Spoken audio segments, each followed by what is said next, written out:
So the story of a woman who was set ablaze by her husband is going viral, and a lot of people are talking about it. At first, I didn't want to talk about this story until somebody told me something about it.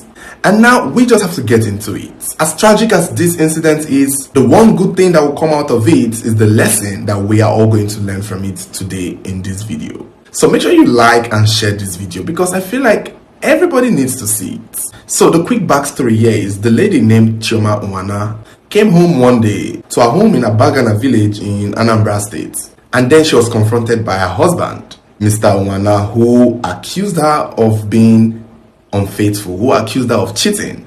In the man's interview, he had expressed that his wife used to keep late nights and that every time she left home, she returned back late.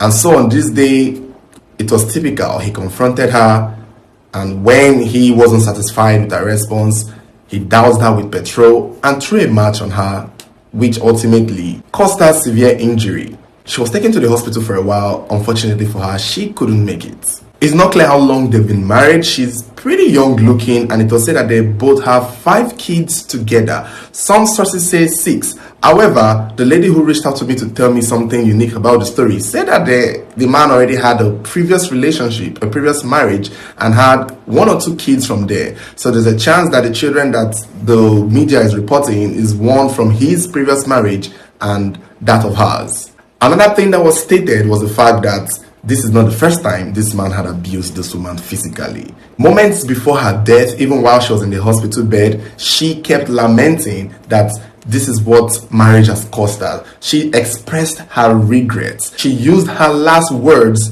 to show her dissatisfaction in what marriage has reduced her into, in what the pressure and the mission of getting married had done to her. This is what people are saying was the words she was lamenting until she died. Which is interesting because people had expressed that this man had physically abused her in the past, tried using a bottle on her, had beaten her mercilessly, and had even threatened to set her on fire in the past. So this man had already used his words to premeditate this action that he eventually did. So pretty much this was somewhat premeditated. Even her children had confirmed it.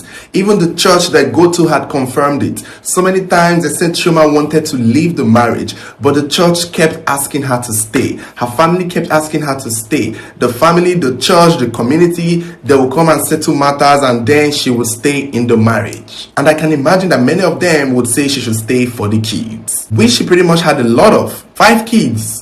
I personally don't know what she did for a living, but she does look like who might have probably had 1 business or 2 because she be looking really good in her photos. This is not a typical village woman you would imagine. She seemed to have good hairstyle, good outfits, good photos, so I'm assuming she does well for herself. But this is the kicker. This is the part of the story that made me want to do this video.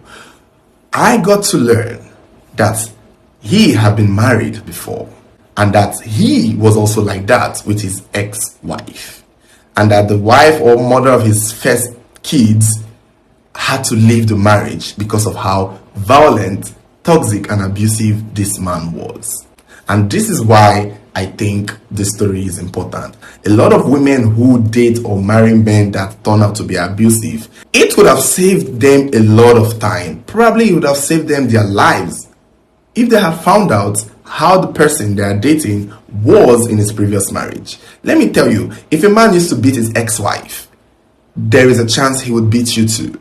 If a man used to be abusive to his ex-girlfriend, there is a chance he will be abusive to you. A lot of women always want to act like, oh, I don't care about his past. My love for him is right now. His ex-girlfriend needs to stay away. Out with the old, in with the new. I know this is common. This is a lot of people say this. A lot of women say this. But in my mind, and I've always had this in my head, for you to date, even with women also, for you to get into a relationship with an adult, they have a relationship history. They have a dating history. And if this man had an ex-wife and that wife ran away for her life, what made you think it would be different with you? What made you think you coming into his life, he would treat you any different than he treated his ex-wife? We've done one story like that happened in South Africa where a man ended up killing his new wife. And then we got to learn that his first wife dodged the bullet. It's pathetic, it's horrifying that this woman had to go this way for something that, in my opinion, could have been avoided. All she had to do was leave. I don't know why we are still in this time and age. Maybe because this happened in a village. Let's just say that is the reason why. Let's assume this has to do with village mentality and poverty, because I don't see why you would keep staying in a marriage where the man has threatened to burn you, chased you around with a bottle, beating you up in front of your children, and you have wanted to leave this marriage multiple times and somehow you still stayed. This is what we keep emphasizing on. This is what we keep saying. This is not the first time we're seeing a story like this. It's not a do or die affair. Marriage is not by fire, by force. In the words of a Nollywood movie, for better, for worse, better for stay, worse for go. It doesn't necessarily have to be till death do you part. Sometimes one slap should do you apart. Sometimes threatening you with a bottle should do it for you. Don't wait till he pours petrol on you and sets you on fire. Don't wait till he brings out a knife to stab you.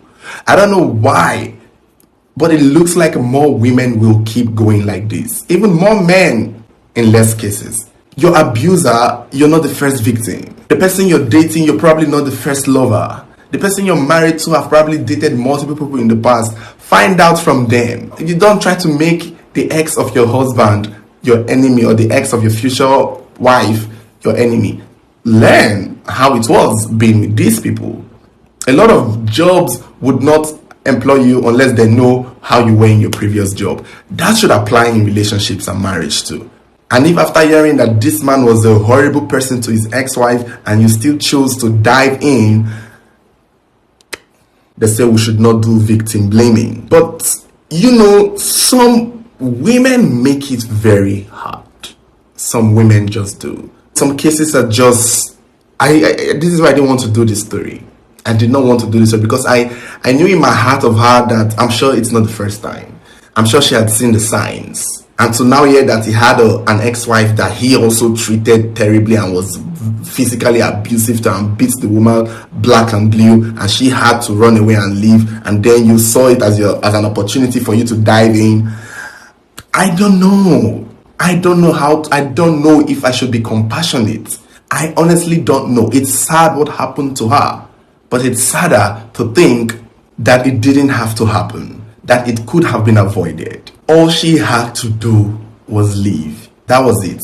If for some reason she entered the marriage knowing about the man's ex-wife being abused, and then she saw it for herself, that was your cue to leave. Why are you listening to the church for? Because now you're dead, I'm sure the church is not going to pay for your burial expenses. I'm sure the church is going to charge your kids for it. I'm sure the church won't feed, clothe, and pay your children's school fees throughout the university. I'm sure the church may not do that. The church that made you stay in this marriage that have ended your life, I would love to see them step up. Right now, I feel like the community people should take her kids and drop it in that church. That church would take care of those children because this is what happens. Now the church is quiet. It's business for them. Because I don't know why she had tried multiple times to leave and they kept dragging her back. I would have wanted to blame the church, but she's a grown woman. I'm sure the ex-wife was also told to stay. I'm sure the ex-wife was also begged and encouraged to remain for the kids, to do it for God, to not leave her marriage, to pray for her husband to change. I'm sure the church told her that, but she still left. Now guess who is alive and guess who is not? It's interesting, and I feel like it speaks volume that her last lamenting words were her just regretting getting married. And I think this should serve as a lesson to a lot of women out there. A beautiful young woman who, even if she was cheating, who wouldn't want to cheat on this? Look at it. Look at the nose. See how wide that nose is. Probably that's why she left the house all the time, because he's sucking up all the oxygen. She needed to breathe. That's why she went out and came home at night. Because it's exhausting. I'm tired of doing stories like this. I want to say I'm bored. Because it doesn't look like people are listening to us at all. I don't think people are listening. I'm sure a woman watching this video is most likely somewhere in an abusive relationship, thinking her own is different. Thinking she's not like the others. Thinking her house is a special case. I'm sure there's a woman somewhere watching this video thinking to herself that God is going to change her abusive boyfriend or husband. And I have one word for you. We're waiting. We will be waiting. We will be waiting. Hopefully yours is actually a different case. Hopefully. But if I were you, I would leave at the first red flag. I don't know, I'm tired. This just goes to show you, if you cannot leave, do your background check. Ask all the exes of the person you're about to date or marry. How was he or she in the relationship? How violent were they?